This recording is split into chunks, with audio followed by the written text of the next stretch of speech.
Hale Barnes. So imagine me from Old Trafford, yeah. Rocking up to Hale Barnes with all these rich kids and I didn't. Just like positive peer pressure. Just positive peer pressure, bro. These men are banging press ups now, like banging them. Go put the work in. Yeah, make someone happy, innit? Yeah, that's you might it. as well, like, put it to use, man.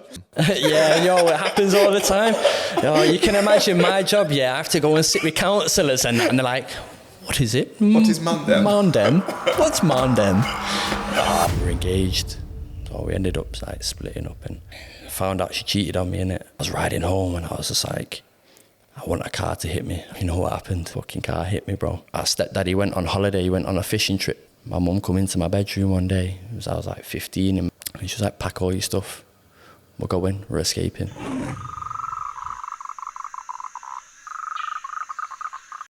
So today we are joined by the amazing founder of Mandem Meetup. Jaime has been working on himself for many, many years. A synchronicity of events led him to create Mandem Meetup, where he's supporting men throughout Manchester, and now this is spreading further afield. So we're going to tap into Jaime's story, his working class roots in Manchester, the trauma that he went through growing up, all the different challenges that he's faced along the way, and how he is now blossoming into a beautiful, magnificent, divine masculine man that is supporting more and more men to step into their divine masculine. So this is going to be a beautiful show. Please listen. This guy is amazing. Thank you so much for coming on the show, my brother. Yes, bro. Thank you for having me, man. And for everything that you're doing, man. Come on. It's amazing, amazing. So what was the like start of Mandem Meetup? How did it all come about? Yeah. So that's a wonderful question, and obviously to get to that point, we need to go like back to my childhood, like what happened there, and then what came afterwards. Yeah. So, let's start there, man. Let's go right back to the beginning then. Let's do it. Yeah. So obviously, I've had a colourful childhood. I grew up in Old Trafford on the estate. Not a safe place. We grew up in domestic violence. The stepdad was an aggressive man, very aggressive man. And he would beat us, he would beat my mum, my aunties. Just pure memories of growing up in that household. It was just completely unsafe. But with that being said, I learned a lot from him, you know what I mean? So I was aggressive. Yeah. I had that in me, I had that fight, and I was pretty good at it. And even from like the age of 10, it was the first time I got in trouble with the police. So it started early, you get me? And then as life went on, just continue getting in scraps all the time, playing football, typical lad.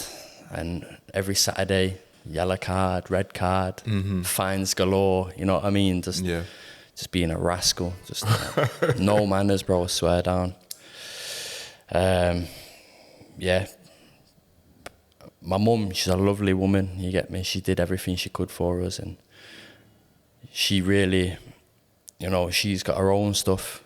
And I've just got love for my mum, so she did her best, you get me, with the tools that she had. Yeah. And we got to a point where our stepdaddy went on holiday, he went on a fishing trip to Ireland, and my mum come into my bedroom one day. I was like 15 in my last year at high school. And she was like, pack all your stuff. We're going, we're escaping. So we were essentially homeless, bro. 5 of us in a 1-bedroom emergency housing flat in the middle of Trafford somewhere. And we just had to cope through that. We were on the run. I went to college. Luckily, I got a string of B's in my GCSE despite all of this going on. So I was able to go to college. You had a brain then? I didn't even get any B's. I did all right, Man got into a grammar school, right? After primary. Yeah. So I had something about me. I had some good grace, some good merit, some blessings upon me. So, but Well, even when I was at that grammar school, it was in Hale Barnes. So imagine me from Old Trafford, yeah, rocking up to Hale Barnes with all these rich kids, and like, I didn't know, but I was a little shit there as well. We were like year 8. What you went there like high school? You started at grammar school. Yeah, right, okay. And you was getting there from Old Trafford. From Old Trafford, there we'd set off like at a mad time on the buses. Don't even know, an hour and a half it'd take us to get to school every day. Like I was there from year 7 till year 9. Right, okay. And I was just getting in too much trouble. Yeah.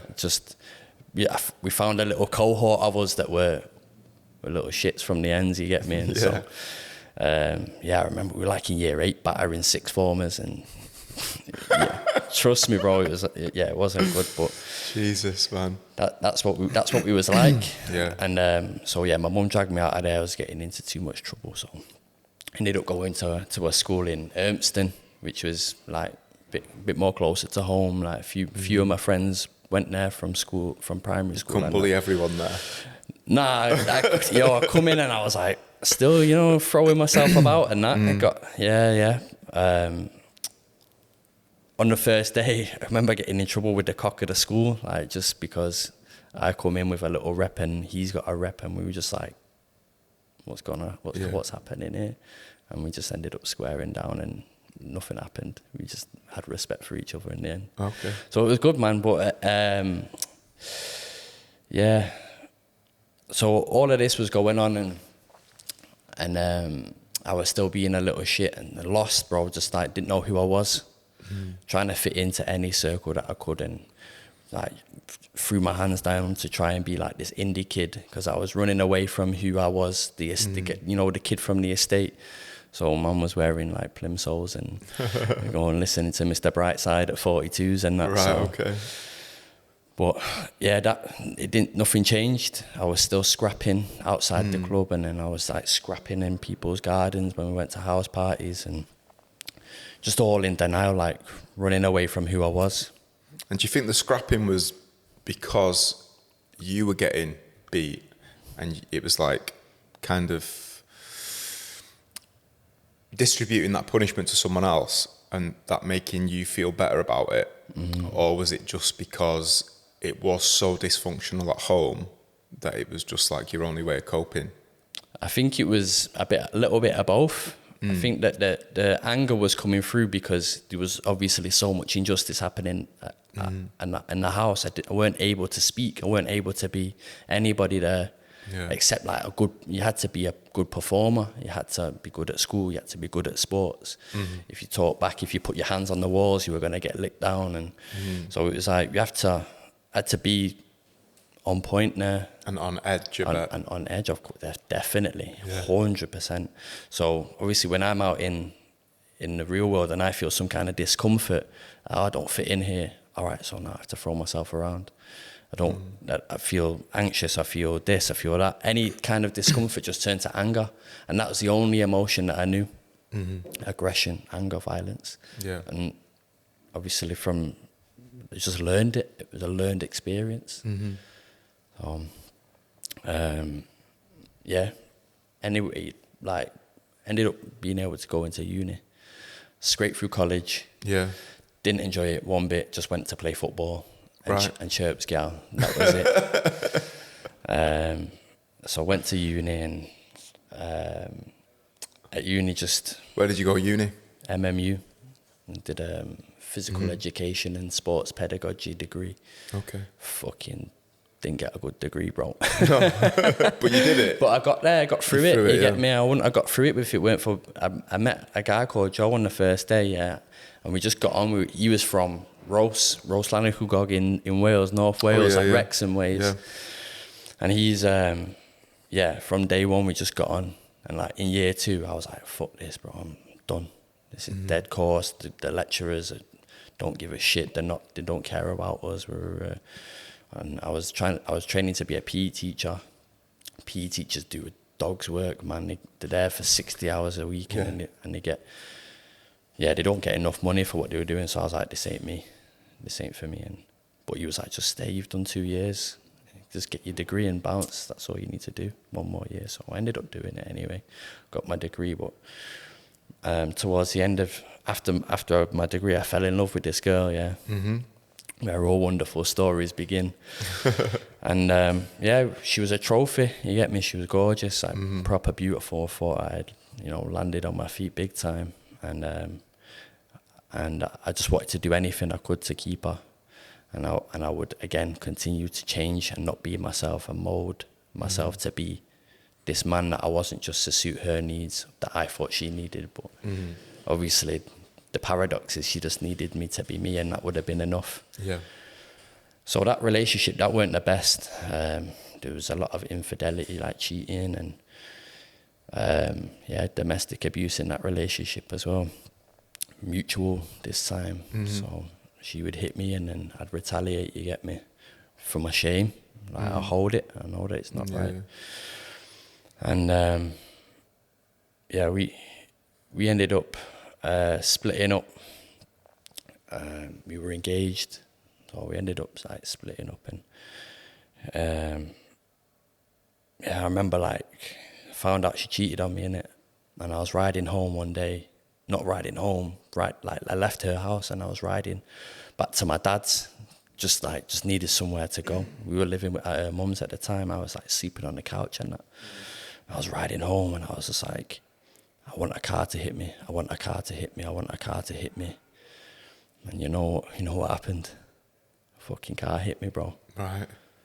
That's the power of manifestation, man. If you ask for it, it's gonna come. So luckily I was all right. No damage done to me. The bike weren't in the best place, but everything was fine.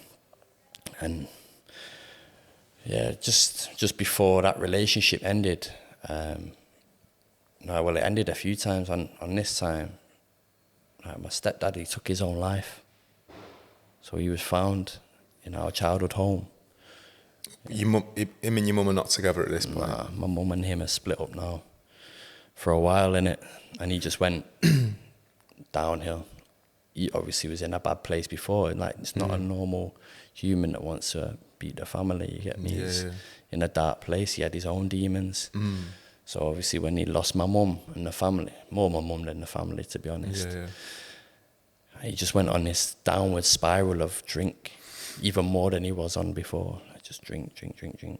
And yeah, I think it just got too much for him and he took his own life. Right. How did that make you feel? At the time, honestly, I was like, good riddance. Swear down. At the time, good riddance.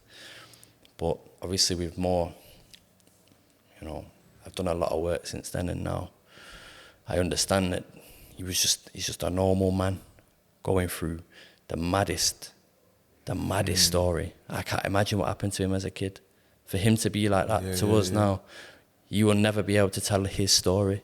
Yeah, and that's where the compassion comes in, and that's a healing for you on your journey, is the compassion to have forgiveness for that person who caused you pain, to understand that for them to do that comes from somewhere that's probably even darker than what you experienced. Facts. And then it's for you as a man to not pass that on, innit? Facts. Do you know what I mean? 100%. 100%. So around this time I was still on a Mazza. I was still getting up to no good, and it was New Year's Eve, and I just left a house party and jumped in the black cab, and I was on my way home and my brethren called me, so we did a little detour, picked him up and this girl that I was seeing, and we went back to mine. And as we pulled up outside ours, the taxi driver decided that he wanted more money than what he initially said. So yeah, I lost my shit, bro. Just went mad. Started punching up like the back window. Jumped out the car. As I jumped out, my brethren jumped out to try and stop me. The taxi driver's reversed and squashed my brethren in between the door and a lamppost. So when I've seen that, I've just gone red, just seen red. And I've punched in the window and dragged the taxi driver out and beat him up. I got arrested that night. Unfortunately, my mate got arrested as well, and he was just trying to pacify the situation. So got arrested and then got a court summons for obviously assault and criminal damage. And for my blessings, the merit that that I've generated or whatever has happened to me, probably a little bit of white privilege as well. The judge threw the case out. He said, I can see that you're doing good things. Obviously, I was doing my teaching and that I was showing a lot of remorse, and I'm going to give you this one more chance. This is your last chance. And obviously from then, just like turn down the liquor, no more drinking. So that was your pivotal moment, was that last chance? That was one of the most pivotal moments in my life, for sure. It's my last chance. And it was kind of like an awakening, like, this is it. Nice. It's not a joke. You can't keep going the way you're going. You need to get serious. Hi guys, we've got an amazing deal for you at the moment. 500 gram bag of cacao, my book, Dealer to Healer, and a Paulo Santo. So if you are wanting to gift somebody a beautiful present, that gives you 3 different options. So you've got 3 Christmas presents for people straight away, 44 quid, saving money and giving somebody a beautiful gift. Merry Christmas, have a good one, happy birthday Jesus. Happy birthday Jesus, peace. So were you as a PE teacher at this point? Almost. I was in my final year at uni. You was in your final year at uni. You should have probably gone to prison. Judges give you a lifeline. It's a little awakening. What's happened then? Yeah, so from then I just started to change my whole life, bro. I knew that something had to change. So first it was like learning. I just started getting educated about nutrition, food, what do I consume, and that's not just what goes in through my mouth, like what am I listening to, what am I watching, what's going in, and started to learn like how to present myself in life, like who's Jaime? I never asked that question before, like what do I like to do?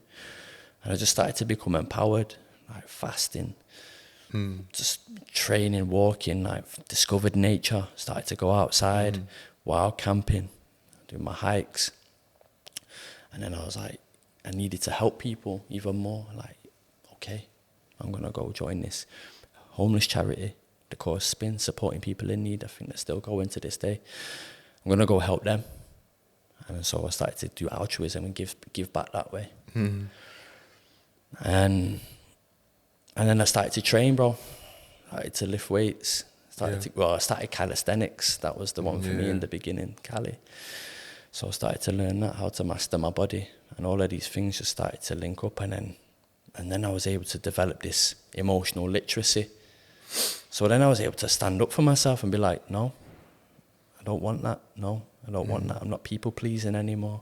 Stop saying yes to everyone and stop trying to be what they wanted me to be. And, started to be who I felt like I should be. Started to go on to this next level.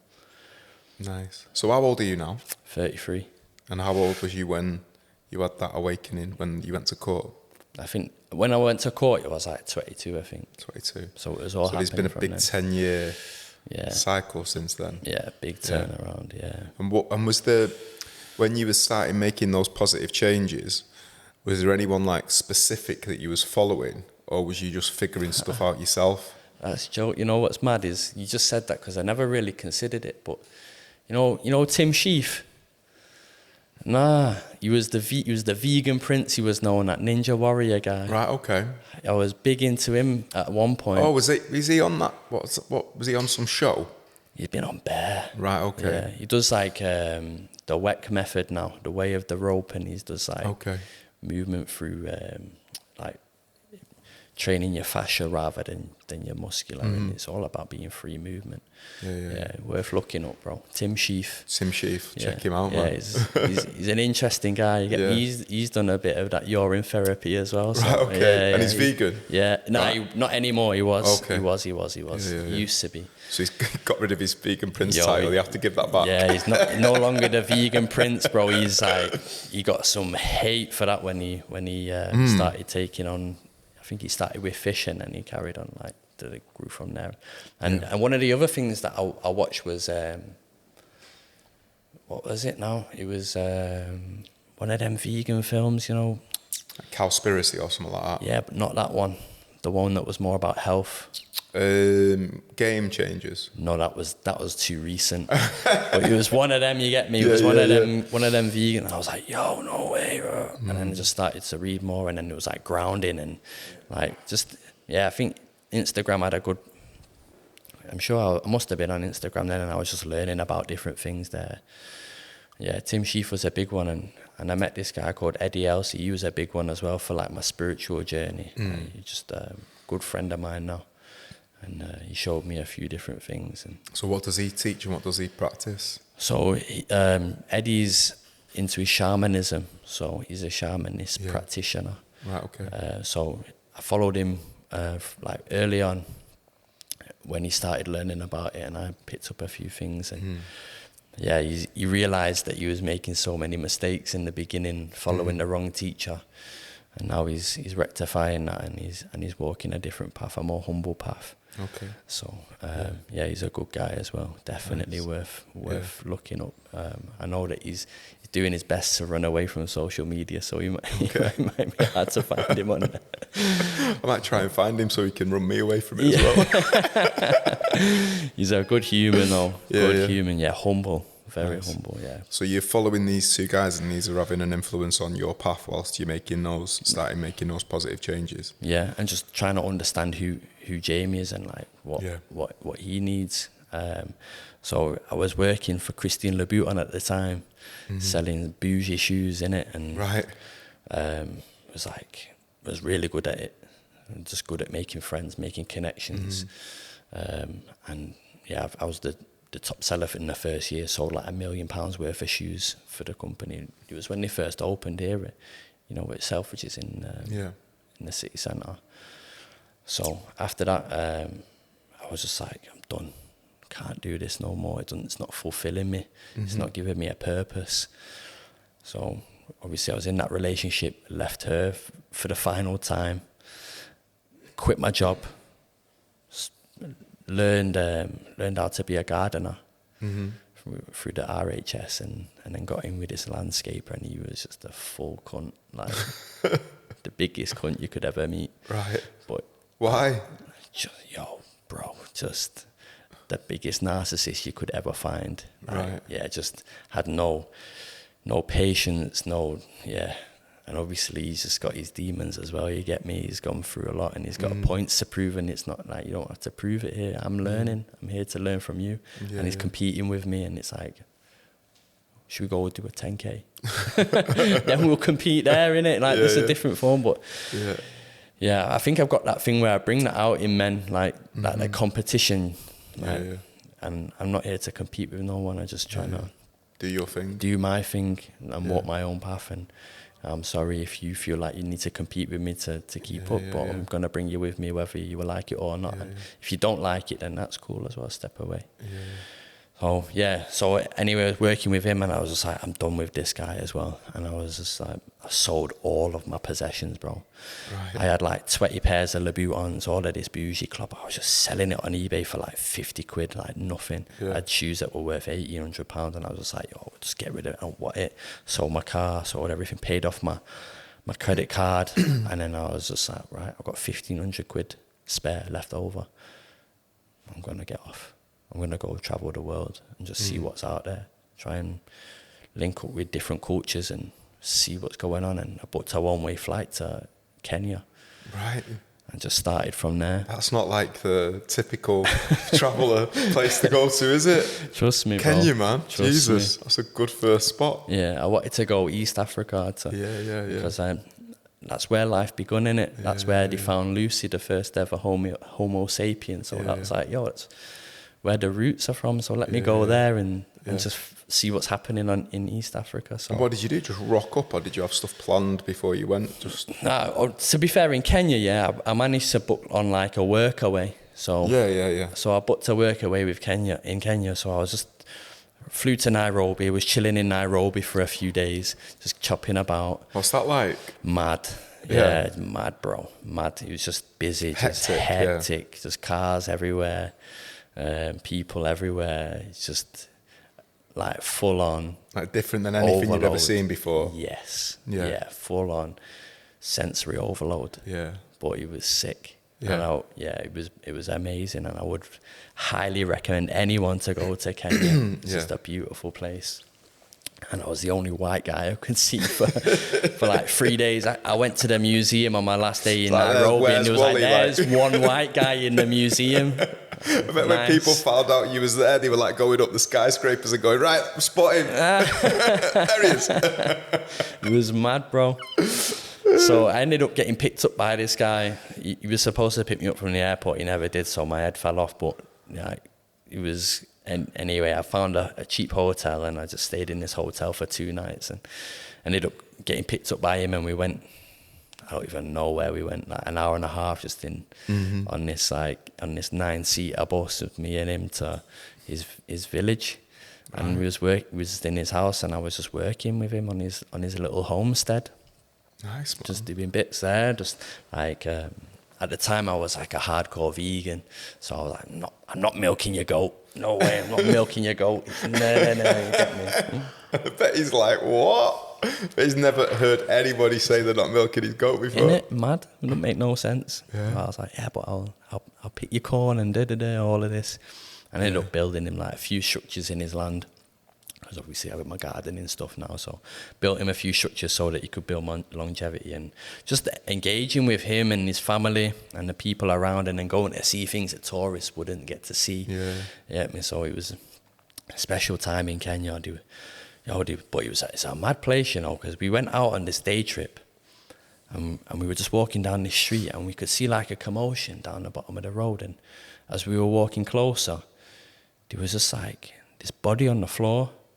I was looking, I was like, yo, he's just drunk.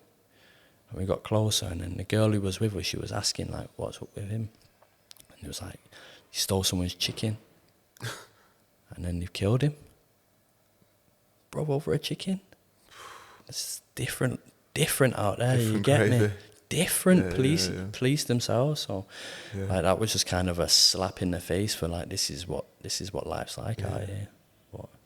After Kenya, I went to Ethiopia, and was just, because in Ethiopia, it's all vegan food in it. So is it? Yeah, they do 40 days, like 3/4 of the year is like fasted. So it means no animal products, so there's a lot of vegan stuff, so I was just chilling in there. But Ethiopian food is banging. Amazing. It's like, don't they have them, it's like a pancake kind of thing, isn't injera. it? Yeah. It's amazing. It's made from teff flour, high in iron. It's banging. So love it. So I went to Ethiopia, and then ended up flying to India, and was gouching in Indonesia, and did all of like South Asia, bro. I ended up doing like 16 countries or something in 16 months. I was just chopping about everywhere. On 1,500 quid? On 1,500 quid. And I was staying with local people. Because you was working away as well. So the work away, you're not spending money on scran or nothing, are you? Facts. So not on accommodation. Sometimes I buy food for like my host. So I was doing work away, but then after I didn't really enjoy it that much. The interaction between me and the host for the work away, he was a bit like, you need to do this, and I was like, I'm here just to not do stuff. I'm here to help, but not to be. I'm not here to slave. Or to be, to have a boss. I'm not here to have a boss. You get me? I'm here to help, but I'm not here to have a boss. So then after that, I just ended up doing like couch surfing. So staying with local people, but just sleeping on their couch or whatever they gave me, and like practice English together, or we go on walks. I'd buy them dinner, and it was that kind of exchange. So I did that all over Asia, and that's why I was able to go so long. But obviously when I was in a few different spots, I would do a little bit of work here and there, teaching English and stuff like that. And then eventually ended up in Australia. My brother was is still there, and he's a scaffolder, so he got me a little job there. Good money in there, you know. So I've been there a couple of times to earn a bit of money. Trust me. So I was laughing, cashing in, and saved up enough money, and I was like, right, 2019 this now. I was like, all right, cool. So let me go home on a little 3-week holiday, got enough dough, come a little trip back to Manny, and then go back to Oz and carry on working. And I was here for 3 weeks, and I just couldn't believe what I had missed. Like the people, the area, my friends, the connections, and it was just something that I just couldn't leave, bro. Just couldn't leave. So do you think like obviously it does, but going away, brought you back with a fresher perspective and a different vision of what you already had. Right, guys, we have got an offer for you. If you want to keep your space and yourself clean, cleansed, and purified, we are offering all our podcast listeners 5 sticks of the finest Palo Santo for £5. That is £1 per stick. Just put in the code Paolo5 at checkout. Now back to the podcast. Appreciation. Definitely. I just knew that whatever was coming next, I needed to be in Manchester. Mm-hmm. I was just pulled here. There was no way I could leave. My brethren come to pick me up, and I was like, bro, come in. I'm not going to the airport. And I just left all of my stuff in Oz. Just left it. Yeah. I don't know what happened to it, but brother's probably wearing it, innit? Trust me. So I just left it, and then obviously had to get a job, so I went back into retail, and there I met this girl, and then fell in love with another girl, and as we've already stated, that's where all of the great stories begin. So yeah, she was a nightmare, bro. Right. A nightmare. But not because of anything she was doing.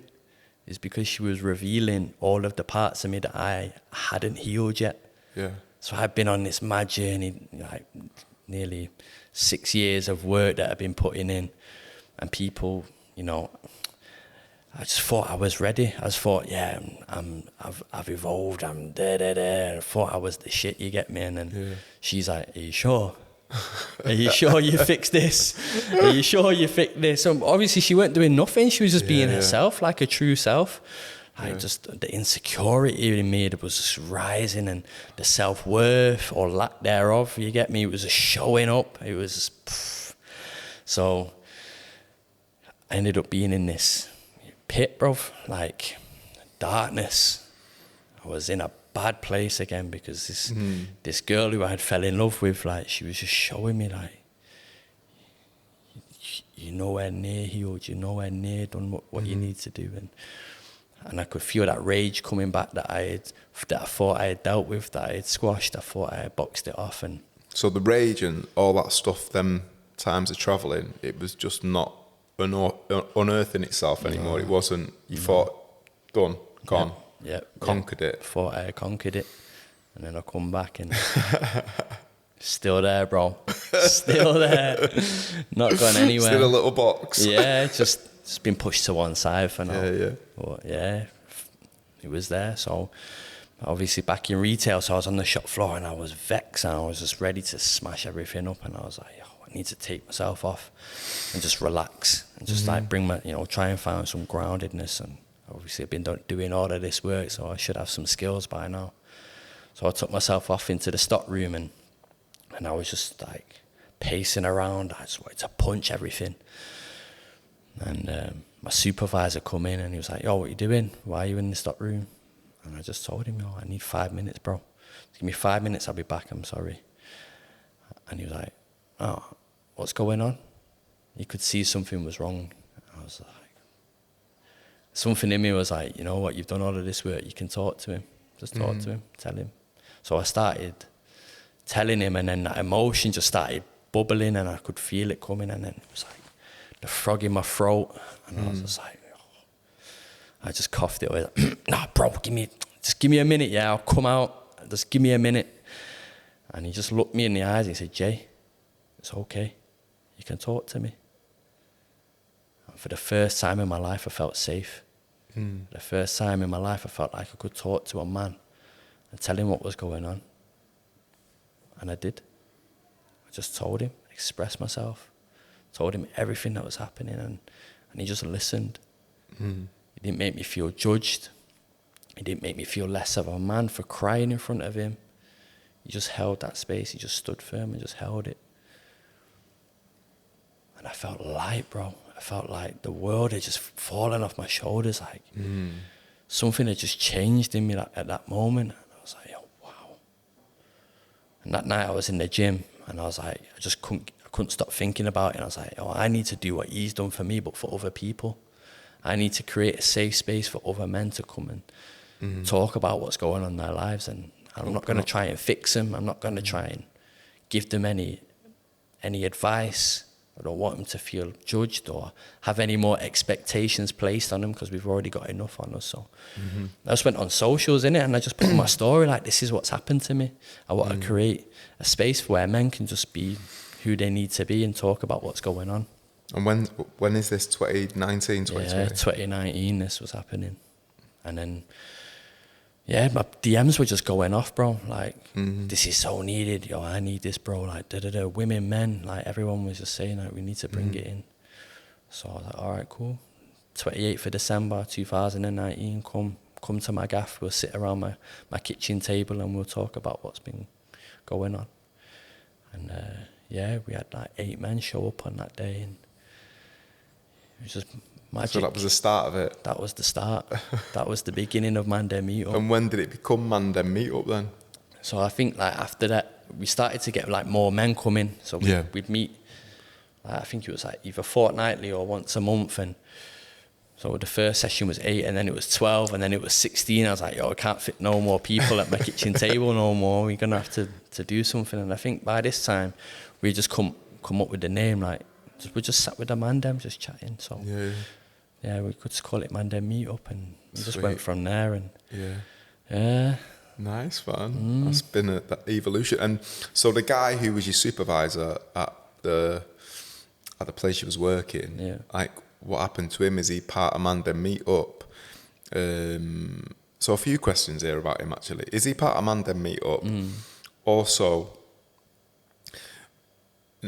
what you knew of him before that moment, would you have expected him to be able to hold that space for you? No, it's good questions. Nah, he's not a member of the Mandem at the moment. No, but we still stay in touch on socials, and definitely didn't think he could hold that space for me. I didn't think he had that, but he did it so well. And is there anything you know about him now that reiterates his ability to be able to do that? Or was it some sort of divine intervention at the time? Do you know what I mean? I know that he's a good guy, innit? Yeah. He's just a good guy, and he wants people to do well. He's now a PT, so he's like training people to improve their lives. So he's had that in him. He's always had that in him, and I guess he's putting that into action even more now. Beautiful. So then what's Mandem Meetup? What is Mandem Meetup? What do you do? Mandem Meetup's a community. Yeah. It's a community of men creating safe spaces for other men so that they can show up without judgment and without expectation. They can be whoever they need to be when they step through them doors at Mandem. They don't have to wear a mask. They don't have to be a dad. They don't have to be a father. They don't have to be an employee. They don't have to be a boss. They can just be whoever they need to be in that moment. Yeah. The safe spaces that we create look like so many different things. It can be a talking circle. It can be outreach where we give clothes to the homeless, photography, poetry. We play football every Saturday here in Manchester. We go on big hikes, local walks, bushcraft, wild camping.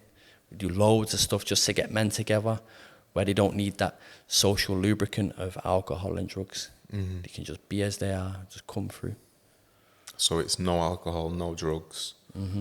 What are what's like the rules of Mandem Meetup? Is there like sort of, these are the guidelines, these are perimeters of how we can behave and how we hold space for each other? Yeah, 100%. So we say obviously no judgment and no expectations. No one's here to fix any other man. So we don't give any unsolicited advice because we don't believe that anyone here is broken.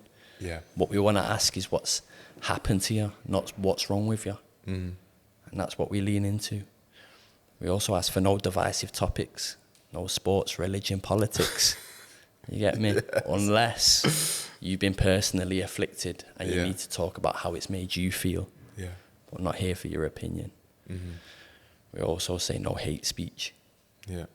No racism, no homophobia, transphobia, misogyny or misandry. Yeah. No isms. What was the last one? Misandry. What's that? Hate speech against men. Okay. We also say that, we have a confidential space. So whatever happens in the Mandem stays in the Mandem. We deal with it together. And we work through it. But yeah, we just want everyone to feel welcome. We just want everyone to feel safe and sharpen each other. Do hard things, give back. Yeah. And so how was it? How have you seen it evolve then? From do you know what I mean? Like, just talk us through when you started in your kitchen to where it's at now, and where you see it going. Okay, so we started in the kitchen, and then obviously we got too many people at the kitchen table.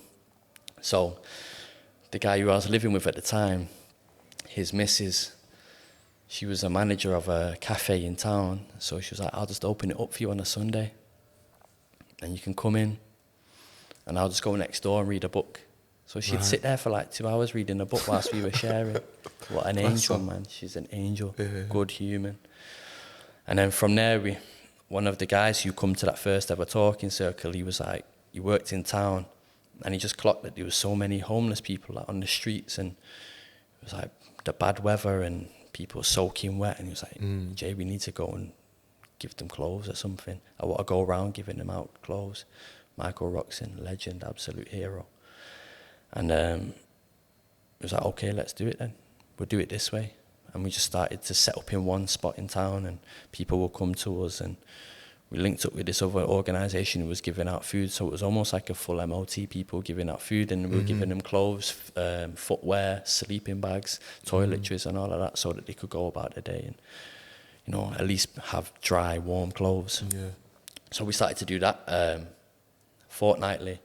And every time we come back fortnightly, we were like, yo, we need to be here weekly. It's too much. We need more. We need to be here. And so where's the funding coming from for this? We were just getting donations from people. Okay. So we just go on like Facebook or Instagram and just be like, we need clothes for the guys on the streets. Has anyone got any? And we just go around collecting it. Right. And at the beginning, we were just like in Roxon's house. It was just, we were filling like his kitchen, his conservatory, his kid's bedroom, his loft. It was just taking over, and then finally we managed to get a little unit in Trafford, and we're still there to this day at the Shaw store there. So, and then lockdown kind of happened shortly after that, and we couldn't meet up for our talking circles no more. Yeah. And so I was like, you know, fuck this. Let's go outside and do it then, because we got granted our 1 hour of exercise or something. Like, yo, let's go outside, and we link up together, and we go and do a hike, because we're allowed outside. We started doing our hikes, and we did like a wild camp that on that first one, and it was just like, yo, this is what we need to be doing this more. We need to get our men outside. It's a part of my journey, so let's make it a part of this one. And then the more men that come into the service, there was like people with skills, people who had something to offer, and they wanted to share that. So it was like, I want to do a workshop, I want to do this, I want to do that. It's like, okay, cool. So this is where the learning comes in. Like, come and deliver the photography for us, and find a little bit of money, managed to get a couple of cameras, and then now we do photography workshops. Nice one. And we just kept adding bows. We just kept adding bows to strings to our bows. We kept adding strings to our bows. So, and then we had these guys coming from Wolves to Manny, to come to our talking circles, because there was nothing like that in Wolves. And then they would come into our hikes, and then they would come into the camps with us, and then around Christmas time, 2023, they were like, we're thinking of doing a wolf pack. We're going to call it the Wolf Pack. I was like, oh, that's a sick name. And I said, but you know, it's fucking hard work, all of this stuff behind the scenes, you know, it's not easy. A lot of people don't understand that when they see something.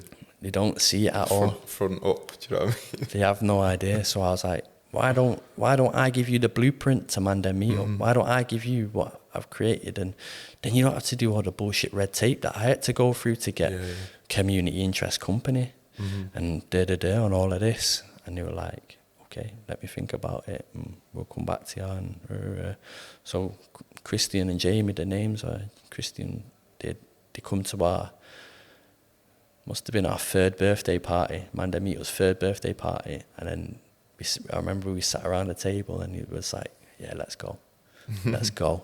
I was like, all right, cool, let's do it, let's run with it. And yeah, the Mandem Meet Up Wolves was born.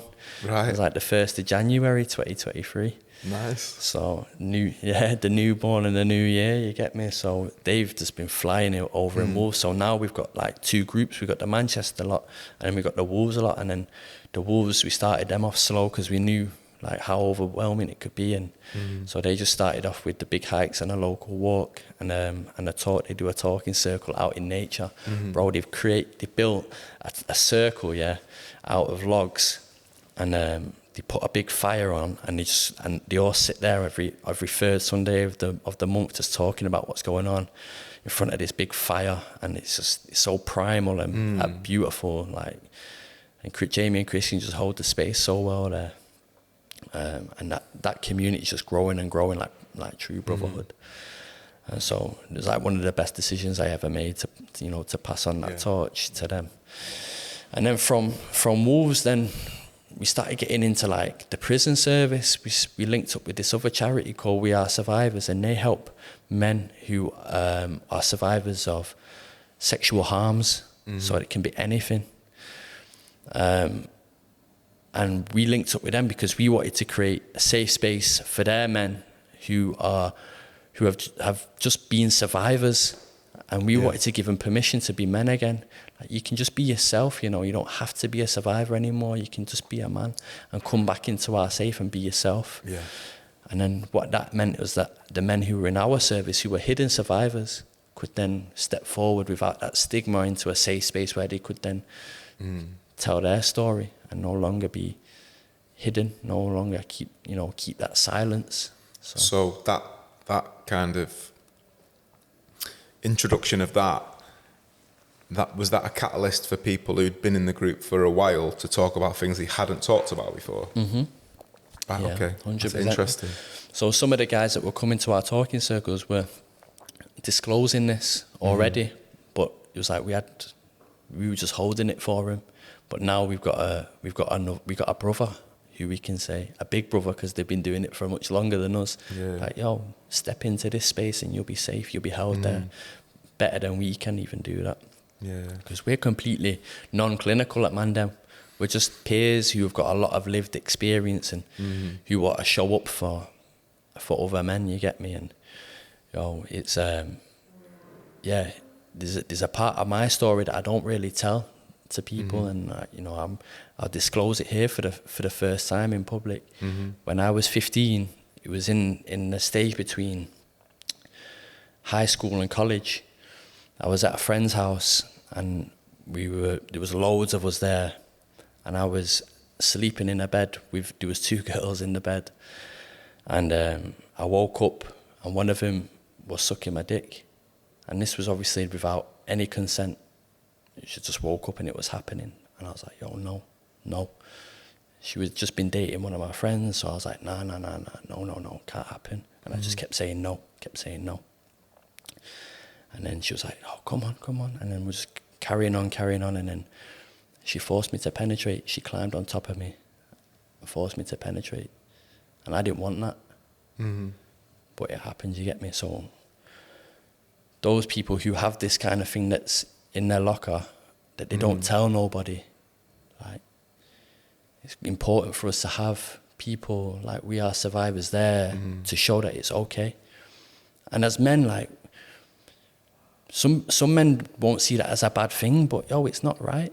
If the shoe was on the other foot, what would be the conversation that we'd be having? Rough. Exactly. So you get me? So it's like we need to be able to tell these stories so that other men can have that confidence to step forward and say, yo, me too. I've been there and it wasn't okay. And then we can teach our kids, like, it's not okay, if they're putting it on you. And like, all through my adulthood, I was sexually harassed by women all the time. And I think that stems from like my people pleasing, not wanting to say no, not wanting to protect myself, like lack of boundaries, especially for women. And so like managers and stuff would always do too much, like at work, and touch me in the wrong places and and we kind of just laugh it off. But like always, it was a deep feeling of me. I was like, yo, It's not okay, that. And I used to joke and say, I'm going to tell HR. But I never did, you get me? So it's like, why didn't I? I should have. I deserve that. So like, I want to empower men, especially young men. Like, you don't have to deal with that. Oh, yeah. If you are interested in holding your own cacao ceremonies for your community, then come and train with us at Full Power Cacao Facilitator Training. We've got 2 dates coming up in 2025. Just head over to the website, check out the details, and book on if it is calling you. Now, back to the podcast. So to kind of bring some light onto it in both ways, because obviously it's women who endure that more than men. But to just 100%. Also shine a light on the fact that it does happen to blokes as well. Facts. You know what I mean? And 100%. It's not acceptable. It's not acceptable either way, bro. We need to protect our women. You get me? We need to stand up for our women, and we need to make sure that they're safe. And that's what masculinity is: creating safety Divine for everyone. Masculinity, 100%. And then same for our brothers. You get me? We need to create a safe space for them and hold them. Yeah. And how do you see that changing going forward then? Like that awareness of that topic? Because obviously it's a difficult topic to talk about. It's something that's probably like would be belittled a lot by many people. Yeah, so what's up with you, bro? Like, you should be buzzing off that. Yeah. And it's like, well, actually, that's you've crossed the boundary. And I think it is, speaking up, knowing what our boundaries are, and also giving permission to other people to have strong boundaries. That's men and women and children and everybody. It's like, where's your boundaries? I think it's having honest conversations, breaking the silence, talking out loud, telling the truth, telling your truth, and letting people know that these things happen, and telling people that it's not okay. I didn't know that it's not okay. I only know that recently because I've been working with We Are Survivors. Yeah, I didn't know what unconsensual sex was or forced to penetrate. So to be honest, there needs to be a societal change. It's written into law that men can't be raped. Yeah. There's no law that says a man can be raped. You can only be raped if you're penetrated by a penis. Yeah. And like, that doesn't do any justice for women who are raped by women. Yeah. That doesn't do any justice for men that are raped by women. Like, so there's a societal change that needs to happen at the same time. Yeah. And how does that societal change happen then? Well, there's no ministers for men and boys in Parliament, so that could be one. There's no violence against men and boys strategy, so that's another one that can be put into place. Right? These are the societal things, and then the more that we accept it and get rid of that lucky boy. That lucky boy head title, that title, that newspaper title, where you hear about a teacher that's slept with a 13-year-old boy and it's not called rape. Like, he's not a lucky boy, he's been raped, you get me? It's not okay. And getting rid of that stigma. It's crazy, that, isn't it? Yeah, he's been raped. Because like, if it was the other way around, that guy, your life's over, mate. Facts. See you later. Facts. Yeah. And it's getting rid of that lucky boy, and obviously the porn industry's got a lot to answer for, and porn has its place in society wherever you want to put it. For me, nah, not anymore. I was addicted to it. And definitely I've not watched any porn for like a year and a half, maybe nearly. Be 2 years in February. So, and was that a conscious decision, or was that just like I stopped and then it's just carried on, or was you like consciously trying to stop? Yeah, consciously. So no Fat February. So right, what's Fat February? I don't even know what that is, man. What is it? No fap, so no wanking. Okay. Yeah, no Fat February. Is that a thing? Yeah, it's a thing. It's a thing, bro. Like that was the catalyst. Stoptober. Like Stoptober. So did you create this? Nah. Right, okay. I just followed it. You followed it? Yeah, right, okay. Fuck me. So obviously before that, I obviously had some kind of unhealthy relationship with porn. Yeah. I remember whenever, like, if I felt internal discomfort, I would either turn to a PlayStation or I'd put on fucking your favourite porn channel, whatever that is. Yeah. And it's just not the way to cope. It's escapism. It's not healthy. So I got to a point where I was like, you know what? I'm going to try no fat February. I did it so for a month. So you've heard about this thing? Yeah. So What's it someone called? put it in the group chat. What is it? No fap. No fap. So No fap is like a word for wanking, is Yeah, it? yeah. Right, I've never even heard that fucking word, man. Yeah, someone put it in the Mandem chat. Today. Yeah. So someone put it in the Mandem group chat, innit? Okay. Someone said, like, I'm going to try no fat February. And I was like, yo, I'm backing it. I'm in. I'm with you. Yeah. We'll do it together. And then a month later, I was like, yeah, I'm done. Mm-hmm. Don't need it no more. Don't need to go to that as a tool of escapism. I don't need it. So, yeah, nearly so 2 since years. then? Since then, yeah. Nearly 2 years now. Right, wow. And is that just to porn or just masturbating in general? Yeah, what I found is that because I don't watch porn no more, I don't need to masturbate as much. I've got a higher sex drive, so I'm more turned on by my missus now than ever before, and I don't need it. Don't need to wank, don't need it. We just, if I need to, I'll go and chirp my girl, you get me? Yeah. Go and put the work in. Make someone happy, innit? Yeah, that's you might it. as well, like, put it to use, man. Yeah, trust me, you've got all that energy. Exactly, man. Spend it. And do you feel that, like, with the Mandem Meetup, that, like, obviously topics like that, kind of like, for some blokes, it'd be like, I don't want to talk about that, do you know what I mean? Mm-hmm.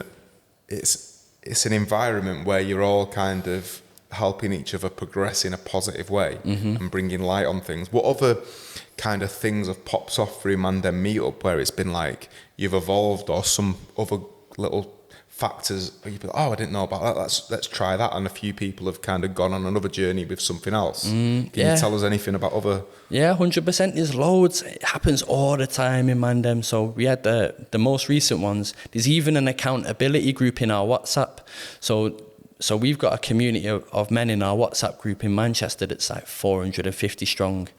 In Wolves, it's like 250 strong. Nice. So we've got a good collection of men. And in the WhatsApp community now, we've got a little subsection that's accountability. Mike, he set up another group that was like 30 days of betterment or something like that, or the power of 30 days he called it. And he set everyone a challenge to do 7 things that they wanted to either accomplish on a day or give up for 30 days.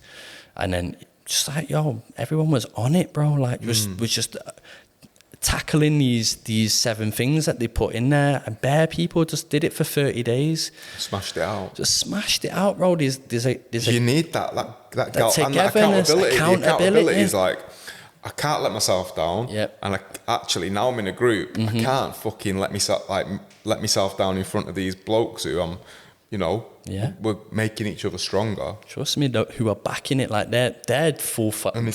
So why can't I go full power? And that's what we need. And we even got like Luca now doing 100 burpees a day just for the crack. The guys in Wolves. Everyone's on it for 30 days. Yeah, he's going for it. And then in Wolves, there was like, one guy was like, I'm going to start doing press-ups every day. And he was just videoing himself, and he just put it in the group chat. And then he was like, okay. And then he started calling people out. Like, I want you to do it as well. And then he was like, okay, check, here's my video. And then boom. Positive peer pressure. Just positive peer pressure, bro. These men are banging press-ups now, like banging them different. Nice. Man. They started off like could just about do 10, and now they're like banging 80s and 100s. Like, trust me, different over a few months. Powerful. And they just seem like calling each other out. Let's see your press. Yeah, I think like as we're chatting, like what's really kind of interesting for me is that women should be supporting your group as well. Women that have got money should be backing you because you're making better men. And better men is positive for women. Do you know what I mean? Women have been crying out for men to step up and be accountable for their actions, their behaviour for so long. So it's something that like not just men should be backing, but women should be backing it as well, because it's positive, isn't it? Yeah, these guys that are coming to talking circles who have never been able to share before are now developing these emotional literacy skills where they can now talk about with confidence how they're feeling and not feel any shame about it. They're also improving their listening skills, because no one's here to fix anyone and no one's here to interrupt. So you can't interrupt the 9 other men that are sharing. You got to listen to them. So they're taking that skill home to go and listen to the partners, listen to their employees, listen to their boss and anyone else that they engage with day to day. they're getting fitter, they're getting stronger, they're going outside, they're learning new skills, bushcraft, photography, all of this, and they're helping people. Like just like that, having purpose and fulfillment. You're gonna take that home. The amount of people that have sent us messages saying like, Mandem Meetup saved my family. Yeah, man. It saved my relationship. Like, yo, It's beautiful. it's crazy. It's crazy. How does that make you feel then when you get like messages like that? Because obviously it's your baby. Like, how does it make you feel when someone's like, you've saved my family? So it's hard because the thing that I always think is like there's more work to be done. There's more. I've got to keep going. Like, it's kind of water off a duck's back. Like, I'm happy for you that you're here, that you're doing it. And I just think like there's more men like you that we've got to keep going. We've got to keep growing this. We've got to keep pushing it forward. So it's unbelievable. We're a charity, bro. Like, started at my kitchen table. There's no conception of like how this thing could be what it is today. It's incomprehensible for me. I don't know. But what's like Mandem Meet Up fulfills its fullest potential, fulfills its full power. What's that look like? One in every city in the world. You get me? Something like that. That's what I'm trying to grow it to. Like, we've got this blueprint that just works. Like, it's just scratching the itch that men need. The men need community where they can be brothers, where they can be themselves. Men want to be outside. Men want to be training. Men want to be learning and developing and growing. And like, we give them permission to do that. And as themselves, you don't have to be anyone else here. Yeah. And in a positive way, because obviously in a most positive way. For me, growing up, that space was a football environment, a football club that I played in. But that football club was full of sexism, racism, xenophobic, like all the isms. Do you know what I mean? Full of them. It was alcohol fueled. It was also loving, and it was a community. But it was all those things as well that were very toxic. So it's like that was normal for me to grow up in, and that, you know, that banter, that degrading banter. Some of it's funny. Still love banter. Like, banter's fucking brilliant. It's important. But it's like, where's the line where it's, you know, like when I go into pubs where my mates are still, I don't. It happens very rarely now. But the banter, it just, I don't like. And I don't. I'm not in any WhatsApp groups, football WhatsApp groups, because, you know, it's all porn getting thrown at it, and it's this and it's that, and it's like the way that people speak, and there's still racism in there, and I'm like, I don't want to be in them spaces ever anymore. So like to know that there's spaces like that, and that potentially they're going to be in every city, for anybody who's feeling that, it's like, well, because what people are scared of, it's like, well, if I step out of this one, what the fuck have I got? Next? I've got nothing. Facts. It's like, if you've then got something to step into, that step is really fucking easy. 100%. Absolutely, 100% agree with everything you said, bro. And that's all we're trying to do. Like, you don't have to do these things no more. You can just do what you want to do. If you don't want to get twisted every weekend, cool. Come on a hike with us then. Yeah, man. Come for a kickabout on a Saturday morning with us. And I've not even told you this, but we remove barriers. All barriers. So everything that we do is completely free of charge. There's not a penny that's spent by any man that uses our service. You can just come. It don't matter if you're a millionaire. Don't matter if you're on the dole. You get me? Just come.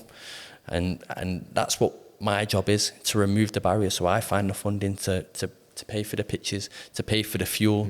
Sort you some boots if you've got no boots to come on the hike. We sort your waterproofs. Everything's boxed. All you need to do is show up. You don't even have to book. You show up on the day and be there. That's it. Beautiful. I'm just thinking in my head, like, how would you, like, can we sponsor you in some way as well? Like, can we throw some cacao at you for your hikes? You know, just, we'll send you cacao whenever you've got an event. Just like, let us know. We'll send you a cacao, because what you find with the cacao as well is, if you, especially someone coming for the first time, it just opens them up a little bit more, gives them permission to share, for even, you know, like sometimes it'll take them a few sessions to get the confidence up to really share.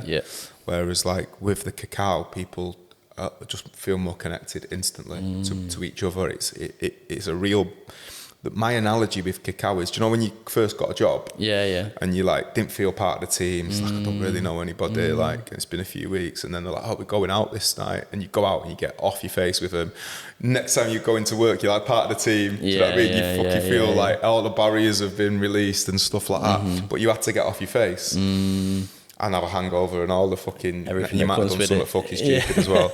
No but you doubt. feel, but CACAO is that breaker down of barriers, but without the messiness that's involved, and something super positive, nutritious. Do you know what I mean? And that's why when anyone's got a retreat or anything, we're just like, yo, put the CACAO as soon as people get there, because it just allows them to connect on a deeper level. So if you're up for that, we'd love to like just bang your CACAO whenever you want it. Yeah, come on, bro. That'd be great. Christian from Wolves loves CACAO, bro. Yeah. Yo, Sweet. Christian, we got some CACAO coming for you, brother. You get me? Yes, man. Yeah, Wolves, Mandem Meet Up, and then you know, as you evolve, like just let's keep working together, because I feel like what you're doing's really positive, really needed, and has just got the potential to be, like you said, fucking every city in the world. Why not, man? Why not? Yeah, except some really posh city, it's like, what is Mandem? Yeah, yo, it happens all the time. Yo, you can imagine my job. Yeah, I have to go and sit with counsellors, and they're like, what is it? What is Mandem? Mandem? What's Mandem? Oh, I went to some bougie... Just put Kano on, just put that Mandem. It's a Mandem thing. I went to this bougie... Oh, it was like for funders, I went. It was at the Ivy. I'd never stepped in the Ivy in my life, and this woman come through the door, and she was like, Mandem? I was like, yeah. I was like, yeah, Mandem. And I was like in a tracksuit, you get me? I was like, these people are in like 3-piece suits, and I'm in a tracksuit and I'm in a cap, and I'm like, yeah, Mandem, that's who we are. You get me? I fucking love it. It's real, bro. Yeah, man got to eat Wagyu beef and that. It's like, in my trackies, yo, living. You get me? Doing bits. Ivy, mate. Yeah, I've not even been in there, bro. Yo, Jesus. bougie, bro. The one in town? Yeah, bougie, bro. Yeah, I've seen a lot of people have the picture taken outside it, and I'm like, did they actually go in, or they just having the picture taken outside? You know what I mean? I've been to the Ivy. Different, bro. Different, trust me. And how does it feel like when you're breaking into stuff like that and making moves and stuff, and being in environments that, you know, you don't look like everybody else or whatever? Because I do it with business now. It's like I'll rock up to a business meeting, everyone's in a suit, and I'm in a fucking vest. Do you know what I mean? With a big crystal necklace on. Yeah. And but it's just be confident in who you are. It's like, own that space. It's like, I'm here. I don't have to look like you. You invited me to come. Exactly, man. You get me? Like, I come as I am. That's how I come through, and that's what we say. Mandem, come as you are. You're welcome here. You get me? I'm coming as I am. Exactly. So it throws me off. You get me? It throws me off, but I also thrive in it. I kind of enjoy it. It's a bit spicy, so it it's the juxtaposition. It just makes me smile. Like, why should I be here? I shouldn't be here, but I'm in the right place. I'm exactly where I need to be. Exactly, man. And you're changing a perspective as well. It's like when I went on Dragon's Den. So people were like I heard people, why did he not wear something like smart? I'm like, just wore my shit, man. Like, what the fuck do you want me to wear? Like, I actually, will go more to town just to test people's parameters of like, well, why would you? So you judge me less if I wore this, or you take me more serious if I wore this. It's like, no, actually, I'm just going to be like when me and Nick and Maya went to Venezuela. The business people we were meeting. They're like, we've never met any, like, you guys. Everyone comes in suits. It's like proper business people. Do you know what I mean? They've never had anybody like us go there. I'm barefoot, going everywhere. You know what I mean? Walking up the top of an office building like barefoot. Like, they're like, who's this guy walking through an office? Amazing. Just pure head on swivels. Has he got no shoes on? And you're like in a vest, and it's like, it's fucking red hot. I want to be, don't have any clothes on. Trust me, I love that. I rate it highly, bro. Yeah, it's authentic, innit? Yeah, man. It's authentic. It's just doing your thing, man. And that's what everything that you do, everything that we do, it's like, be you. Yeah. Just be you. Have the confidence to be you. Like, who are you? We're all searching for, who am I? What should I be doing?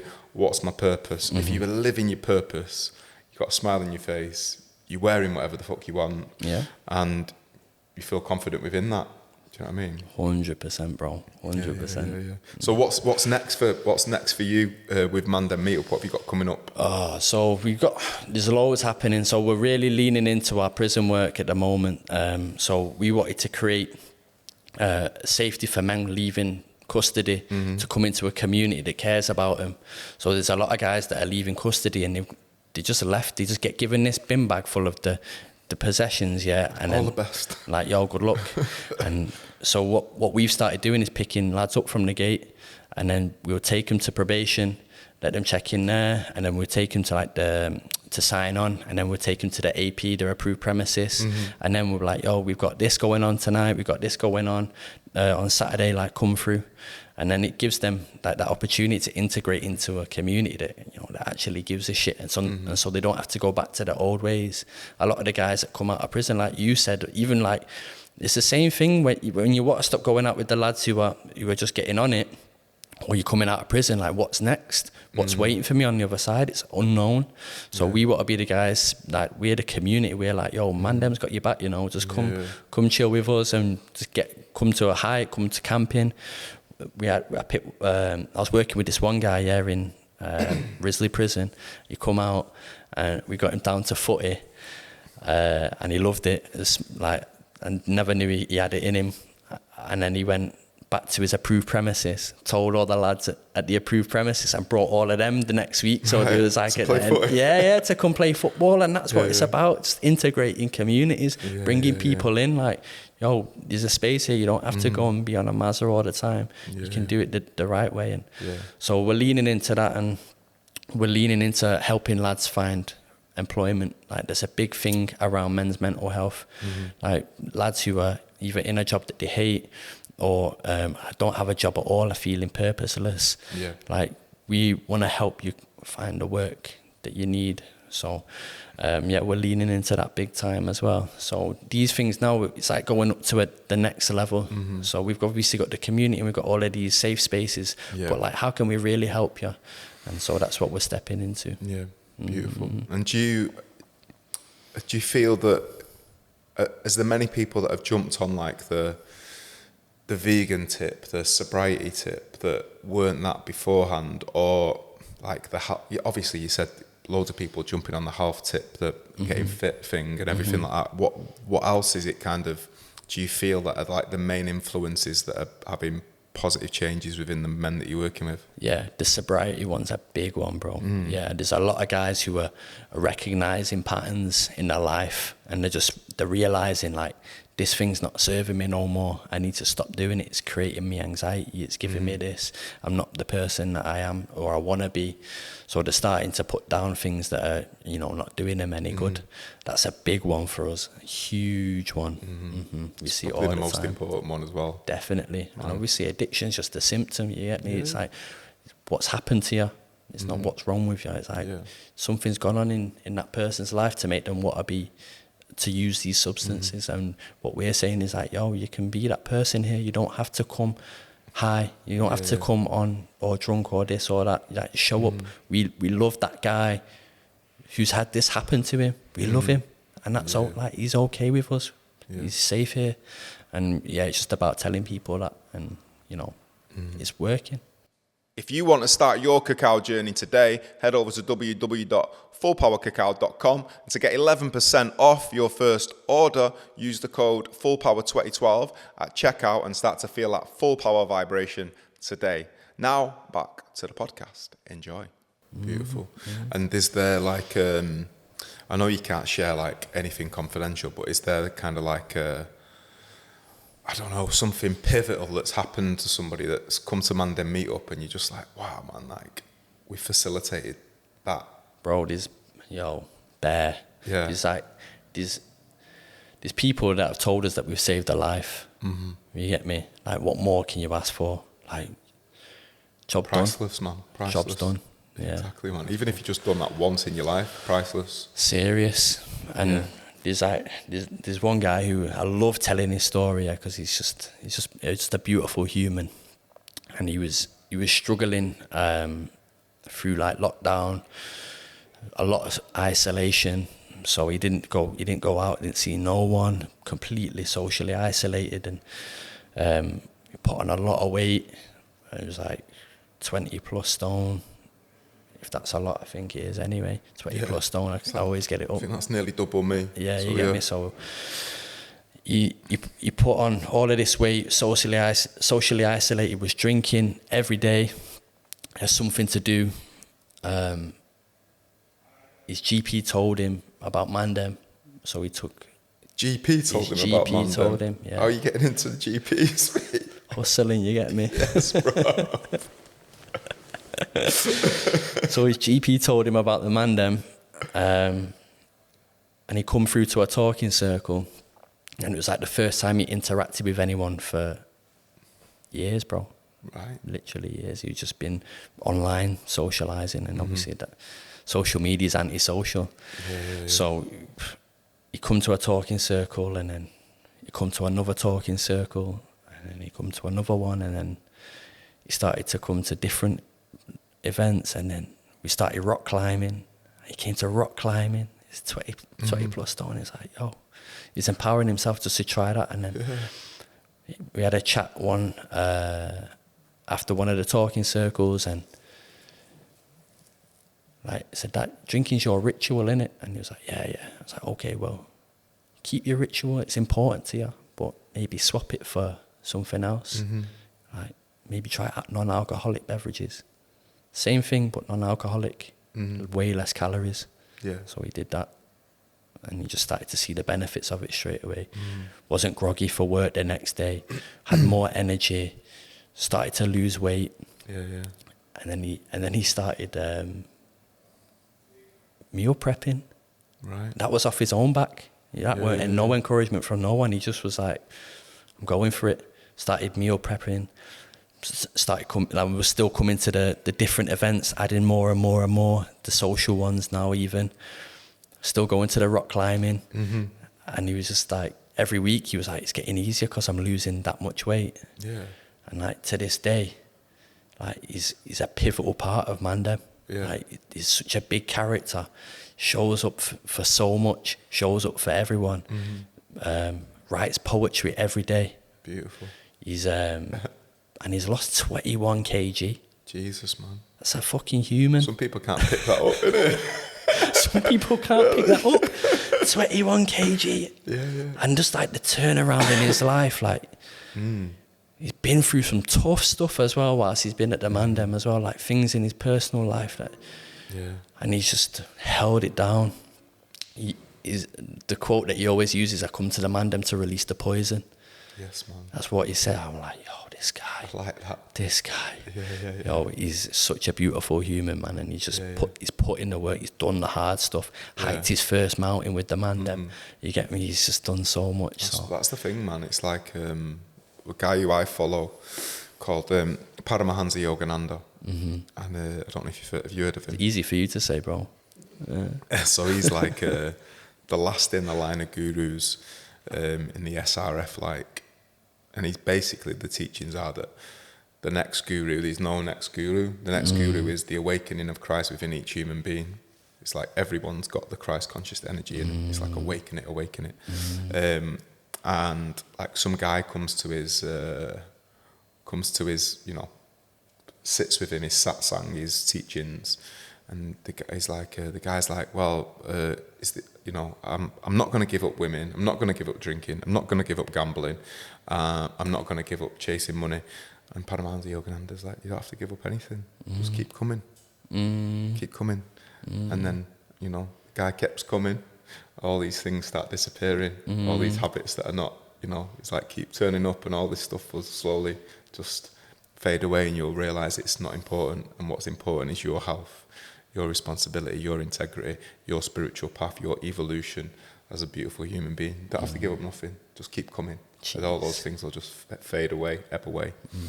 And when you was chatting then as well, it was it's not it's totally down another path in a way. But I remember being in a taxi in Dublin, and this guy's like, skinny guy's driving the cab. Yeah, he's like, who do you think that guy is there?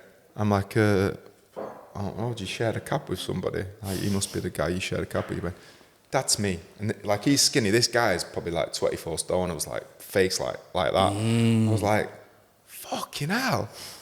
I was like, how did you lose that weight? He went, I stopped drinking Guinness and started drinking Magners. I was like, what? He went, I used to have 12 pints of Guinness every night after work. He went, I stopped drinking Guinness and started drinking Magners. I went and just lost all the weight. There's your advertisement for Guinness, Magners. that's what it is, but it's like, do you know what I mean? Because Guinness is a meal. Imagine drinking 12 meals, man. Yeah, it's so it's just like bang. I was just like pissing myself. I was like, what? Yo, what a guy. You need to get onto Magners and do some adverts Trust for them, me, innit? tell him. Yo, tell him. Still not good for you guys. Like, I wouldn't recommend drinking 12 pints of Magners a night. Jesus. I couldn't. How long are you fully sober now then? Nah, not fully sober. Okay. So I went that way. Was sober for like 6 years or something, and then I just got to a point where I was like, I'm just gonna have a pint, just to celebrate, and I'll never be drunk again in my life. So you are sober then? Because I'm sober, but I have a drink now and again. Because for me, sober, it means I'm in control. Okay. When I'm drunk, when I've gone past the limit, that means I'm not sober. If I'm having a glass of wine with a meal, or if I'm having a beer, if I'm watching the football, I want to have a bottle of beer. Because I want to enjoy the beer and I want to enjoy the game. Like, I'm sober. But I will not have alcohol at any event or anything that I do. It's a no-no because I'm helping people on their path. I've been on my journey with alcohol. I've been, totally clean, totally off it, and then found, because I think within recovery, people think they're always in recovery. And to me, I was like, when I'm recovered, and I felt recovered. So then I introduced it and I realised that I was recovered because it had no control over me. So it's like, that's the power. Facts. Yeah. And I know for some people that I work with, they cannot have a drink. So I will never put them in a situation at one of my events where there's people doing stuff, everything's sober. I put on, it's integral part of me as a yoga teacher as propelling people towards a better version of themselves, which does not include me facilitating people drinking alcohol. You know what I mean? That's my own journey and I'll enjoy that and that's cool. But it's having that complete control over it. I rate that. I think there's always a balance.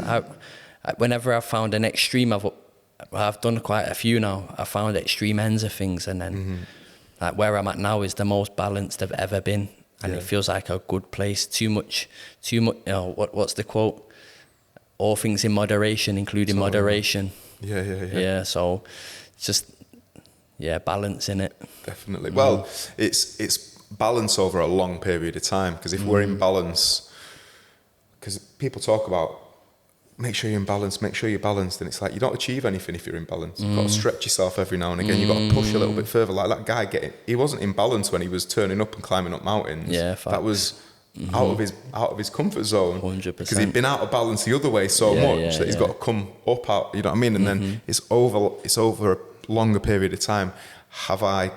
By doing this in and out of balance, am I creating almost an equilibrium through that, which is quite stable? It's like, for me now, I need a holiday. So I'm going to go on holiday in a couple of weeks. And I know I need another holiday at the beginning of next year to prepare myself for what I've got going on in the summer. Do you know what I mean? So it's like that's me finding ways of being in balance. But I know in the summer I won't be in balance. Do you know what I mean? And when I'm on holiday, I won't be in balance because I'm chilling. But it's like creating that beautiful balance. So for you on a personal level, where are you going on your journey? Oh, man's about to be a dad, you know. Is it? Nice, man. First time? First time, yeah. Congratulations, my brother. Nice so one. that's all I'm looking at right now. Just looking at fatherhood. That's going to be my biggest adventure so far. I've done some cool things in my life, but I think this one's going to be like the big one. When's that dropping? December. Nice. Christmas present, man. Little crimbo present. Little Christmas present, mate. Little potato there. Unwrap that. Christmas Day. Unwrap them nappies, bro. Trust me. And you'll be pulling loads of all-nighters for Christmas, mate. Serious. Wow. Different. Oh, beautiful, man. And so, like, tapping into that, like, as a man, and the growth that you've created, how does that bear you in terms of being a father? So imagine you being a father just before you had that fight outside with the taxi driver, and being a father now. What are the qualities that you're gonna give to that child? Yeah, it's there's a lot in it. There's gonna be compassion. There's gonna be patience, a lot of love, understanding, a lot more fun, doing loads of cool stuff. Also, like pushing the child to be the best version. I'm looking forward to having a little protege that I can encourage to be like whatever they need to be, whatever they want to be, and Whatever they're supposed to be. whatever they're supposed to be. Just give them that strength, show them that they've got that strength, empower them. Yeah. So I'm looking forward to it. We don't know what the gender's going to be, but I just know that it's going to be a boy. Right, okay. Just know it. It's definitely going to be a baby. It's going to be a baby. It's probably going to be a boy, because like how else will I stop that cycle of male abuse, like that a man not being there for the child? So I already know that it's going to be a boy. Yeah. Right, okay. Intuition's strong on this one. Yeah. I'll report back and I'll let you know. Yeah, let us know. Keep us posted, man. Keep us posted, definitely. And yeah, that's beautiful. That's really beautiful. And looking back, are you becoming a dad now? Looking back, are you grateful for everything? Yeah, absolutely. And the thing that I've learned is that like the tough times are there for a reason. They're there to show you, like you've been saying, bro, balance. Like the times when I've hit rock bottom, they're the times that I bounce back the highest. And you don't see it because you can't see tomorrow. Yeah. There was a point, like me and my baby mum, we split up about 2 years ago because I was overworked. 2 years ago, 3 years ago, I was overworked. I was working 3 jobs, and I was running the charity. Well, it weren't a charity then, but the community. And then obviously, like, I was training really hard, and then the relationship with her as well. And I was just burning out, giving too much, and I had nothing left for her. I had nothing left for myself, to be honest. Like, I couldn't see tomorrow. Didn't know what tomorrow looked like. And we got to a point where she was like, I need to know that there's a chance that we could potentially have a child one day. And I was like, I can't promise you that. I can't even say that there might be, because that wouldn't be fair. That would just be putting you on a carrot, dangling a carrot on a stick. Yeah. And that's not fair. It's not fair on you, and you deserve to know that you can have that. So we ended up splitting up, and it was like November time, I think December time. And I was living in my mate's garage, bro, on a single bed in fucking winter. Mad. And that was all because I was just doing too much. And at that time, I lost the girl that I loved. I lost my home. And I was still having to go and do all of this work. And for what? So in the new year, I was like, fuck this. Galvanized, dropped all them other jobs, just gambled, fully committed, lent into Mandem. Leap in the net will appear, bro. Trust me. secured a nice pot of funding to pay me a wage for that year, part-time wage. Here we are, man. It's just grown, and now I've got a child on the way with the same girl. And now we're planning for the future. Now we're looking to get married, you get me? So perspective, having those things, these hard times, like they mold you. If you're ready to stand up and hold it, and I call it like waves. There's ups and downs, and you're gonna be in that low lull. You're gonna feel like you might be drowning in the most shallow pit ever. But it passes, and then you can ride that high wave again. Yeah, man. You just gotta be there. You just gotta hold true. Do what you need to do. Show up. Do the hard stuff every day. It's not easy, but it is simple. Get out in nature, move your body, educate yourself, learn something, help other people, and fucking talk. Yeah. Tell people what's going on. Be of service, yeah. Be of service. Yeah, It's man. most important. Yeah, definitely. And just keep, and never ever think you're done. You can't learn everything. You should always be learning something, or always be growing in some way. Do you know what I mean? The only truth of the universe is constant expansion. 100. And if we're not constantly expanding, we're not in the flow of universal consciousness. So there's a mantra, Om Muk Sharitam.